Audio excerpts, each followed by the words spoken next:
শিনা নামের এই মেয়েটা তার ক্লাসের সব থেকে সুন্দরী মেয়ে, যার পেছনে শুধু তার ক্লাসের নয় বরং পুরো স্কুলের ছেলেরা পাগলের মতো টোটো করে। কিন্তু ঘটনাচক্রে একদিন তার ক্লাসের এক সাদাসিধে ছেলের সাথে তার বন্ধুত্ব হয়ে যায়। পরে তারা জানতে পারে তাদের দুজনের ফ্ল্যাট একই বিল্ডিং এর একই ফ্লোরে, এমনকি একই সাথে পাশাপাশি। আর তারপর থেকেই তাদের প্রতিদিনকার দেখা সাক্ষাৎ বাড়তে থাকে। এমনকি ঘটনা এমন এক পর্যায়ে পৌঁছে যায় যেখানে মেয়েটা তার ঘরে এসে তার সকল কাজে সাহায্যও করতে থাকে। কিন্তু ধীরে ধীরে কিভাবে যে তাদের বন্ধুত্বটা ভালোবাসায় পরিণত হলো সেটা দুজনের কেউই জানে না। মোট 12 এপিসোডের এই সিরিজের প্রথম 6টা এপিসোড আমি গত ভিডিওতে এক্সপ্লেইন করেছিলাম, তো আজকে তার পরের 6টা ধরেছি। চাইলে উপরে ভেসে ওঠা ডান পাশে আই কার্ডে চাপ দিয়ে পার্ট 1 দেখে আসতে পারেন।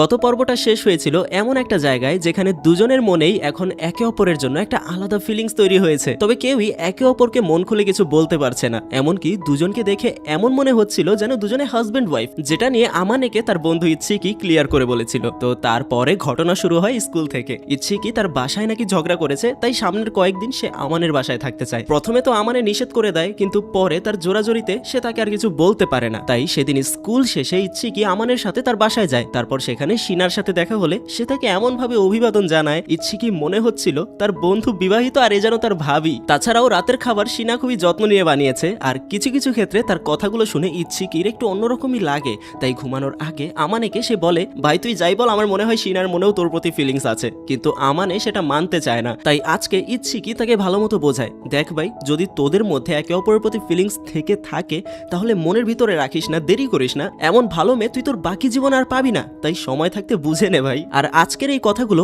আমানেকে চিন্তায় ফেলে দেয়। তবে ঝামেলা হয়ে যায় পরের দিন, কারণ আজকে হলিডেতে ইচ্ছিকির গার্লফ্রেন্ড রুহি তাদের বাসায় এসে হাজির হয়। আর এসেই তো সে পকর পকর লাগিয়ে দেয়। মনে হয় মেয়েটা এক মুহূর্ত চুপচাপ বসে থাকতে পারে না। এমনকি মাঝে মাঝে দু একটা এমন কথা বলে ফেলে যা শুনে আমানে আর শিনা দুজনেই লজ্জায় পড়ে যায়। কিন্তু শিনা তাকে ভালো মতো বোঝায়, দেখো আমরা জাস্ট বেস্ট ফ্রেন্ড, আর আমাদের মধ্যে কখনো এরকম কিছু হবে না। যাই হোক, দুপুরের খাবারের পর রুহি তার বাসায় ফেরত গিয়ে আমানের মোবাইলে শিনার কিছু সুন্দর ছবি পাঠায়। আর সেখানে দেখা যায় সে আমানের গিফট করা টেডি বিয়ারটাকে খুব যত্ন করে রেখেছে। তাই পরের বার দেখা হলে আমানে তাকে এজন্য থ্যাংক ইউ বলে। আর এখানে কথা বলতে বলতে শিনা একসময় বলে ফেলে, আমি তাকে খুব যত্ন করে রাখি, এমনকি রাতে সাথে নিয়ে ঘুমাই।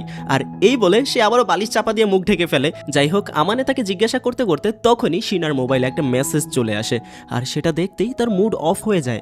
আমানে তাকে বেশ কয়েকবার জিজ্ঞাসা করে, কিন্তু সে কোনো কথার উত্তর দেয় না। আর সেদিন বিকালে আমরা দেখতে পাই আমানে বাসায় ফেরার সময় দেখতে পায় শিনা এক মধ্যবয়স্ক মহিলার সাথে কথা বলছে। আর যতটুকু দেখে মনে হচ্ছে সে হলো শিনার মা, কিন্তু তার কথাবার্তা একটু অদ্ভুত। যেমন, আর শুধুমাত্র একটা বছর, তারপর 18 বছর হলে তোমার বিয়ে দিয়ে দেবো, আর তারপর সম্পর্ক শেষ। তার আগ পর্যন্ত কোথাও কোনো সাইন লাগলে বা টাকা পয়সা লাগলে বলবে, তারপর বলতে পারবে না। এই বলে সেখান থেকে চলে যায়। আর তার চলে যাওয়ার পর আমানে তাকে এই নিয়ে জিজ্ঞাসা করে, কিন্তু শিনা তাকে কিছু বলতে চায় না। তাই আমানে তাকে তার বাসায় নিয়ে আসে।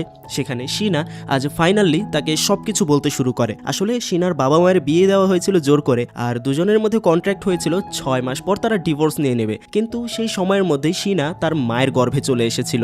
আর এই বিষয়টা দুজনের কেউই মানতে পারেনি। তার জন্মের আগেই তার বাবা মায়ের ডিভোর্স হয়েছিল, আর জন্মের পর থেকে কখনোই তাকে তার বাবা অথবা মা কেউই সন্তানের চোখে দেখেনি, দেখেছে এক বোঝা রূপে। মনে আছে সিরিজের একদম শুরুতেই সে তার স্কুলের সামনে কেন এভাবে বৃষ্টিতে বসেছিল? সেদিন তাকে তার মা বলেছিল যে সে নাকি তাদের না চাওয়া সন্তান। আর এই শুনে আমানের চোখ একদম বদলে যায়। সে শিনার গায়ে একটা চাদর জড়িয়ে দেয় আর বলে, আমার অধিকার নেই তোমার বাবা মার সম্পর্কে কিছু বলার, কিন্তু তোমার জন্য তো কিছু করতেই পারি, তাই না? আমি এখন বুঝতে পারছি কেন তুমি সবসময় নিজেকে পারফেক্ট দেখাতে চেয়েছো। সমস্যা নেই, পারফেক্ট দেখাতে হবে না, তোমার ভেতরের যত কষ্ট আছে বের করো। আর এই শুনে শিনা তাকে জড়িয়ে ধরে কান্না করতে শুরু করে।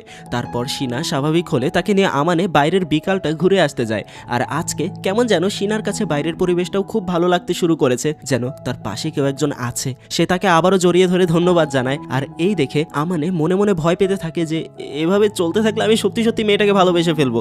আর তারপর তাদের ফাইনাল এক্সাম শেষ হয়। সেখানে প্রতিবারের মতো এবারও দুজনের রেজাল্ট খুব ভালো হয়েছে, এমনকি এবার তাদের সেকশনও একই পড়েছে। তাই আমানে আর শিনা একই ক্লাসে। আর এই নিয়েই সেদিন বাসায় দুজনের মধ্যে কথা হচ্ছিল। একসময় আমানে জানায় তার নাকি আজকে একটু মাথা ব্যথা করছে। তাই শিনা তাকে বলে, তাহলে আসো তোমার মাথায় আমি হাত বুলিয়ে দেই। অবশ্য আমানে এতে কিছুটা আনকমফোর্টেবল ফিল করছিল, কিন্তু শিনা জোর করে তার মাথা নিজের কোলে রেখে তার মাথায় হাত বোলাতে থাকে। আমরা তার পরের সপ্তাহে এক ছুটির দিন দেখি আমানে রাস্তার পাশে একটা গেম খেলা দেখে সেটা খেলতে শুরু করে। আর সেখানে আজকে সে একে একে অনেকগুলো পুতুল জিতে নেয়। আর তারপর সেগুলো যখন সে শিনার হাতে দেয় সেগুলো তার খুব পছন্দ হয়। তাই আমানে এর বদলে তাকে জিজ্ঞাসা করে, তাহলে আমি কি তোমার কাছে কিছু চাইতে পারি? শিনা বলে, তুমি যে কোনো কিছু চাইতে পারো, আমি তোমাকে সব দিব। যা শুনে আমানের মুখ আবার লাল হয়ে যায় যে সব দিয়ে দিব মানে কি বোঝাতে চাইছে সে। যাই হোক, সে শিনাকে আগামীকাল পুডিং বানাতে বলে, আর এটাই তার চাওয়া। তাই পরদিন শিনা সুপার শপে গিয়ে আমানের জন্য পুডিং বানাতে যা যা লাগে সবকিছু একদম যত্ন করে নিয়ে আসে। আর সেই পুডিং খাওয়ার পর আমানে তার এত প্রশংসা করে যা শুনে আবারও সে লজ্জায় লাল হয়ে যায়। তারপর আমরা পরদিন স্কুলের দৃশ্য দেখি। সেখানে আজকে স্কুলের সব থেকে হ্যান্ডসাম ছেলেটা অর্থাৎ কাদাওয়াকি নিজে থেকে এসে আমানের সাথে ফ্রেন্ডশিপ করতে চায়, যা দেখে ইচ্ছিকিও খুশি হয়, কিন্তু আমানে বিষয়টাকে স্বাভাবিকভাবে নেয় না। তখন কাদাওয়াকি তাকে জানায়, আমার মনে হয় তুমি মনের দিক থেকে অনেক ভালো, তাই তোমার সাথে বন্ধুত্ব করতে এসেছি, কোনো স্বার্থে নয়। তখন সবকিছু স্বাভাবিক হয়। কিন্তু এই দেখে শিনার একটু অন্যরকম লাগে, তাই বাসায় সে মুখ ফুলিয়ে বসে থাকে। জিজ্ঞাসা করলে জানায় আসলে ক্লাসে তার সব বন্ধুরা তার সাথে খোলামেলাভাবে কথা বলতে পারে, ফ্রিভাবে কথা বলতে পারে, কিন্তু শিনা তার বেস্ট ফ্রেন্ড হয়েও ক্লাসে তার সাথে কোনো কথা বলতে পারে না, তাই তার খুব একা একা লাগে। সেজন্য আমানে তাকে বলে, তাহলে বিষয়গুলো আমাদের ধীরে ধীরে পরিবর্তন করতে হবে, কিন্তু হঠাৎ করে তুমি যদি আমার সাথে এভাবে কথা বলতে শুরু করো তাহলে বিষয়টা অন্যদের চোখে লাগবে। তাই পরদিন স্কুলে আমরা দেখতে পাই শিনা রুহিকে বলে আমানের সাথে একটা টিম করেছে। আসলে সামনের কয়েকদিন তাদের ক্লাসের বাচ্চাদেরকে কিছু প্র্যাকটিক্যাল বিষয় অ্যাটেন্ড করতে হবে, সেখানে তাদেরকে টিম আপ করতে বলা হয়েছিল। তাই শিনা রুহিকে বলে এই কাজ করিয়েছে। তাহলে তাদের প্রথম কাজ হলো খাবার তৈরি শেখা, যেখানে শিনা আগে থেকে একদম ওস্তাদ, কিন্তু আমানের কিছুটা সমস্যা হচ্ছিল, তাই শিনা তাকে শিখিয়ে দিচ্ছিল কিভাবে কি করতে হবে। আর তাদের দুজনকে এভাবে দেখে রুহি বলে ওঠে, দেখে মনে হচ্ছে দুজনের জামাই বউ, কিন্তু শিনা তখনই তাকে এক ঝাড়ি মেরে চুপ করিয়ে দেয়। তারপর শিনা যখন সেখান থেকে যাচ্ছিল তখন পাশের একটা ছেলে একটু ভাব দেখাতে গিয়ে ভুলবশত গরম তেল ফেলে দেয়, আর আমানে তাড়াতাড়ি গিয়ে শিনাকে টেনে ধরে, যা দেখে ক্লাসের প্রত্যেকটা ছেলে মেয়ে তাদের দুজনের দিকেই তাকিয়ে থাকে। এমনকি সেখানে আমানে এ কারণে ছেলেটার উপর খুব সিরিয়াসলি রাগ হয়, তাই ছেলেটা তাদের কাছে ক্ষমাও চায়। আর নিজের প্রতি আমানের এরকম কেয়ারিং দেখে শিনার মনেও কেমন যেন তার প্রতি ভালো লাগা তৈরি হয়। তারপর সেদিন বাসায় আমানে তাকে বলছিল, এভাবে চলতে থাকলে ধীরে ধীরে আমাদের দুজনের বন্ধুত্বটা স্কুলে স্বাভাবিক হয়ে যাবে, কিন্তু শিনা তাকে বলে ওঠে, শুধুই কি বন্ধুত্ব, আর কিছু না? তাই আমানে জিজ্ঞাসা করে, আর কি থাকবে? যা শুনে সে রাগ হয়ে যায়। অবশ্য বুঝতে পারছেন সে কি বোঝাতে চাইছে, হয়তোবা যেটা আমানে নিজেও বুঝতে পারছে, কিন্তু সে একটু এড়িয়ে চলছে। তারপর শিনা আমানের কাছে একটা ফেভার চায়, সামনে তাদের 1 সপ্তাহের ছুটি, তাই পুরোটা ছুটি সে আমানের সাথে ঘুরে বেড়াতে চায়। তাই আমানেও রাজি হয়ে যায়। চলে আসে তাদের ছুটির প্রথম দিন। সেদিন শিনা খুব সুন্দরভাবে সেজেগুজে রেডি হয়ে এসেছে, আর তাকে দেখে আমানের চোখ যেন সরতেই চাইছিল না। সেদিন তাদের ট্রেডিশনাল জামা কাপড়ে তাকে যতটা সুন্দর লাগছিল, আজ সিম্পল পোশাকে তাকে যেন তার থেকেও বেশি সুন্দর লাগছে। সবার প্রথমে দুজনে শহরের একটা বড় ক্যাট শপে যায়, কারণ শিনার বিড়াল খুব পছন্দ। এমনকি সেই শপের পাশের দোকানে তারা যখন কফি খেতে যায়, কফিতেও একটা বিড়ালের ক্যাপাচিনো করা ছিল। তো এখন শিনা চিন্তায় পড়ে যায়, এত সুন্দর দেখতে বিড়ালটাকে সে কিভাবে খাবে। আর তার এই সব কথা আমানের কাছে খুবই কিউট লাগছিল। তারপরে দুজনে যখন হেঁটে যাচ্ছিল, আমানের নজর পড়ে একটা সুন্দর ড্রেসের ওপর, তাই সে শিনাকে সেটা কিনে দিতে চায়। শিনাকে সে ওটা ট্রাই করতে বলে। তাই তারা যখন মলের ভেতরে ঢুকে কথা বলছিল, তখনই সেখানে হঠাৎ কোথা থেকে যেন কাদাওয়াকি এসে হাজির হয়। আর দুজনকে এইভাবে দেখে তার চোখ তো কপালে উঠে যায়। জিজ্ঞাসা করে, তোমরা কি ডেটে এসেছো নাকি? যা শুনে দুজনেই নিষেধ করে আর বলে, আমরা জাস্ট ফ্রেন্ড। কিন্তু তার তো বিশ্বাসই হচ্ছিল না, তাই দুজনে তাকে সবকিছু খুলে বলে। আর এক পর্যায়ে সে সবকিছু বুঝতে পারে। তবে শিনা তাকে রিকোয়েস্ট করে যে ক্লাসের কাউকে যেন এই বিষয়ে সে না বলে, তাই সেও তাদের কথা দেয় কাউকে বলবে না। কিন্তু তারপর দিন তারা 3 বন্ধু যখন একসাথে হয়, অর্থাৎ কাদাওয়াকি, ইচ্ছিকি আর আমানে, তখন দুজনে মিলে আমানেকে ঘিরে ধরে। কি খবর ভাই, কালকে তো ভংচং অনেক কিছুই বুঝিয়েছিলে, কিন্তু আজকে তো তা হবে না, সত্যি করে বলো তোমাদের মধ্যে কি আছে? তখন ইচ্ছিকি আবার খোঁচা দিয়ে বলে, আরে ভাই স্বীকার করছে না, দুজনে একে অপরকে খুব ভালোবাসে। কিন্তু আমানে তখন অস্বীকার করে। তখন তারা দুজনে তাকে ভালো মতো বোঝায়, একটা মেয়ে তোমার যতটাই ক্লোজ ফ্রেন্ড হোক না কেন, সে তোমার ঘরে তখনই যাবে যখন সে তোমাকে বিশ্বাস করে, ভরসা করে। সে তোমার সাথে এভাবে টাইম স্পেন্ড করবে যখন সে তোমাকে পছন্দ করে। তাই চুপচাপ থেকো না, বলে ফেলো সব মনের কথা। আর ফাইনালি আমানে স্বীকার করে যে হ্যাঁ, আমি তাকে পছন্দ করি, কিন্তু আমি জানি না তার মনে আমার প্রতি কি আছে। আমার ফিলিংস শেয়ার করার পর তার সাথে আমার বন্ধুত্বটা যদি নষ্ট হয়ে যায় তাহলে বিষয়টা ভালো হবে না। আর সেখান থেকেই দৃশ্য সোজা বাসায় চলে আসে। শিনা আমানেকে জানায় আজকে তার মা নাকি তার ছোটবেলার কিছু ছবি পাঠিয়েছে তার মোবাইলে, যা শুনে আমানে ঘাবড়ে যায়। তার মা আবার তার ছোটবেলার ন্যাংটো ছবি পাঠিয়ে দেয়নি তো? তাই তাড়াতাড়ি শিনাকে সে ওগুলো ডিলিট করতে বলে, কিন্তু শিনা তো করবে না। তাই আমানে তার থেকে জোর করে মোবাইলটা নিতে যায়। আর তখনই দুজনে একসময় খুবই ক্লোজ চলে আসে। বিষয়টাতে দুজনের মুখ মুখ লজ্জায় লাল হয়ে যায়। সেদিন দুজনে একে অপরের সাথে অনেকক্ষণ কথা বলে। কথায় কথায় শিনা তাকে জিজ্ঞাসা করে, তোমার বাবা মা শহরের বাইরে থাকে, তো তুমি এই শহরে কেন? প্রথমে আমানে বিষয়টা তার সাথে শেয়ার করতে চায় না, তবে পরে তার জোরাজোরিতে বলতে শুরু করে। আমানের পরিবার ফাইন্যান্সিয়ালি বেশ উচ্চ পজিশনে ছিল, তবে সে ওখানকার যে স্কুলে পড়তো সেখানে বড় একটা ধোঁকা পেয়েছিল তার বন্ধুদের থেকে। ওই সময়টাতে আমানে সবাইকে খুব সহজে বিশ্বাস আর ভরসা করে নিত, আর এই বিশ্বাসের সুযোগ নিয়ে তার আশেপাশের মানুষেরা তাকে ব্যবহার করত। এভাবেই একদিন সে জানতে পারে সে যাদেরকে খুব কাছের বন্ধু মনে করছে তারা আসলে শুধুমাত্র তাকে দিয়ে টাকা খরচ করানোর জন্যই তার সাথে বন্ধুত্ব করেছে। আর তারপর সেরকম ছোটোখাটো আরও কিছু বিষয়ে সে এমন কিছু আঘাত পায়, তারপর থেকে তার আশেপাশের মানুষদেরকে সে বিশ্বাস আর ভরসা করাই বাদ দিয়ে ফেলেছে। তাই ওখান থেকে সে পরবর্তীতে এখানে শিফট করেছে, আর এজন্যই এত সহজে সে কারোর সাথে বন্ধুত্ব করে না। আর আজকে তার এই কথাগুলো শুনে শিনা ঠিক সেদিনকার মতো আমানেকে তার বুকে জড়িয়ে নেয়, যেদিন আমানে তাকে বুকে জড়িয়ে সান্ত্বনা দিয়েছিল। অবশ্য আমানের বিষয়টা কেমন যেন লাগছিল, তবুও ঘটনা এভাবেই চলে। কিন্তু ঝামেলা হয় তার পরদিন। শিনার দুজন ক্লাসমেট তাকে জিজ্ঞাসা করে, আমরা শুনেছি গতকাল তুমি নাকি একটা ছেলের সাথে শপিং মলে ঘুরে বেরিয়েছো। যা শুনে আমানে দূর থেকে টেনশন শুরু করলে শিনা একদম কনফিডেন্টলি উত্তর দেয়, হ্যাঁ ঘুরতে গিয়েছিলাম। তো তারা জিজ্ঞাসা করে যে ছেলেটার সাথে সে কি ডেট করতে গিয়েছিল, যেখানে শিনা তাকে জানায়, যদি একসাথে ঘুরতে যাওয়াটাকে তোমরা ডেট বলো তাহলে হ্যাঁ ডেট করতে গিয়েছিলাম। আর তার এই কথা শুনে আমানে ভয়ে হাত পা কাঁপছিল, কারণ শিনা তাদেরকে বলে ওঠে, তার সাথে আমার এমনিতে কোনো প্রেমের সম্পর্ক নেই, কিন্তু সে আমার খুব ক্লোজ ফ্রেন্ড, আর সেই একমাত্র ছেলে যে আমার জীবনের সব থেকে কাছের হয়েছে। তবে এই নিয়ে আমানের বাসায় এসে তাকে জিজ্ঞাসা করে। শিনা তো সরাসরি বলে দেয়, আমি তো মিথ্যা কিছু বলিনি, কিন্তু আমানে আসলে মনে মনে একটা কথাই ভাবছে যে শিনা তাকে তার জীবনের সব থেকে কাছের বলেছে। তার মানে তার মনে হয়তোবা তার জন্য কোনো একটা ফিলিংস আছে, যে বিষয়টা তার মাথা থেকে যাচ্ছিলই না। আর আজকেই হঠাৎ শিনা একটা নাইট ড্রেস পরে রাতের বেলা কোথা থেকে যেন তার ঘরে চলে আসে, আমানের ওপরে ওঠে। আজকে শিনা তার খুব ক্লোজ হতে চলেছে। শিনা এমন এমন অঙ্গভঙ্গি করছে যেগুলো আসলে সে সহ্যও করতে পারছিল না, নিজেকে সামলাতেও পারছিল না। আর সাথে সাথেই তার ঘুম ভেঙে যায়, আর সে বুঝতে পারে এটা তার স্বপ্ন। কিন্তু এই স্বপ্ন দেখে যা আকাম হওয়ার হয়ে গিয়েছে, তাই সে তার জামা কাপড় রাতেই পানিতে ভিজিয়ে ফেলে, যার কারণে স্কুল থেকে শুরু করে একদম বাসা পর্যন্ত পুরোটা সময় আমানে শিনার চোখে চোখ রেখে কথাও বলতে পারছিল না, কারণ বারবার তার শুধু ওই দৃশ্যটাই মনে পড়ছিল। যাই হোক, পরে সব কিছু স্বাভাবিক হলে দুজনে তাদের সামনের এক্সাম নিয়ে কথাবার্তা বলে। আমানে জানায় ইচ্ছিকে আর রুহি নাকি আজকে তাদের বাসায় গ্রুপ স্টাডি করতে আসবে। তাছাড়াও লেখাপড়া নিয়ে কথা বলতে বলতে একসময় শিনা আমানেকে বলে ওঠে, তুমি যদি এবার টপ 10-এর মধ্যে থাকতে পারো তাহলে আমি তোমার একটা উইশ পূরণ করব, তুমি যা চাইবে তোমার জন্য আমি তাই করব। কিন্তু আমানে তাকে সাবধান করে, আমি যদি তোমার কাছে উল্টাপাল্টা কিছু চেয়ে বসি তাহলে কি করবে? তখন সে জানায়, আমিও দেখি তোমার মধ্যে কতটুকু সাহস আছে, হয়তোবা তোমার প্রতি ইমপ্রেসড হয়ে আমি তোমার চাওয়া পূরণ করেও দিতে পারি। তারপর সেদিন দুপুরে তারা দুজন গ্রুপ স্টাডি করতে আসে, আর তাদের সাথে কোথা থেকে যেন কাদাওয়াকিও চলে এসেছে। আর এখানে শিনাকে এইভাবে দেখে সে খুবই অবাক হয় যে শিনা তার বাসায় এসে এভাবে রান্নাবাড়া করে, তাও এত কমফোর্টলি। তারপর তারা একসাথে অনেক হাসি তামাশা আড্ডা দিয়ে তাদের লেখাপড়া শেষ করে। আর এইভাবেই দিন পার হতে হতে এক্সাম শেষ হলে তাদের রেজাল্টের দিন আমরা দেখতে পাই শিনা প্রতিবারের মতো ফার্স্ট হয়েছে, আর আমানে হয়েছে ষষ্ঠ। বাসায় আমরা দেখতে পাই আমানে শিনার পায়ের ওপর মাথা রেখে শুয়ে আছে, আর শিনা তার কান পরিষ্কার করে দিচ্ছে। মানে গল্পটা কোথা থেকে কোথায় এসে পৌঁছেছে একবার চিন্তা করুন। আর এভাবে চলতে চলতে একসময় আমানের ঘুম ভেঙে গেলে সে দেখতে পায় শিনা বসে বসে ঘুমিয়ে পড়েছে।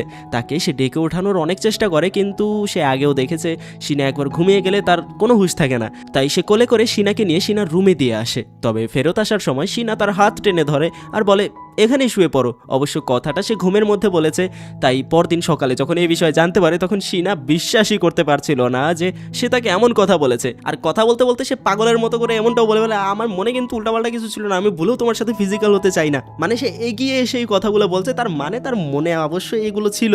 যাই হোক, আমানেকে সে জিজ্ঞাসা করে তার রুমে যে সে গিয়েছিল তার রুমে কিছু দেখেনি তো। জিজ্ঞাসা করলে সে জানায় না, অন্য কিছু খেয়াল করেনি, শুধুমাত্র তার রুমের পুতুলগুলো সাজানো দেখেছে। আসলে শিনার রুমে সে আমানের একটা ছবি বাঁধাই করে তার টেবিলে রেখে দিয়েছিল, যেটা প্রমাণ করে সে আমানেকে পছন্দ করে, কিন্তু আমানে আসলে সেটা দেখতে পায়নি। তারপর ছুটি শেষ হলে স্কুলের প্রথম দিন আজকে শিনা তার স্কুলের সামার ড্রেস পরে তার সামনে হাজির হয়েছে। আর তাকে এভাবে দেখে আমানের চোখ যেন সরতেই চাইছিল না, কারণ জাপানিজ ট্র্যাডিশন অনুযায়ী বিষয়টা স্বাভাবিক হলেও আমানের চোখে বিষয়টা একটু কেমন যেন লাগছে। তাই বিষয়টা বুঝতে পেরে শিনা তার পা ঢেকেই স্কুলে যায়। সেদিন কাদাওয়াকি আর আমানে মিলে শিনার একটা প্রজেক্টে পুরোটা সময় তাকে সাহায্য করে।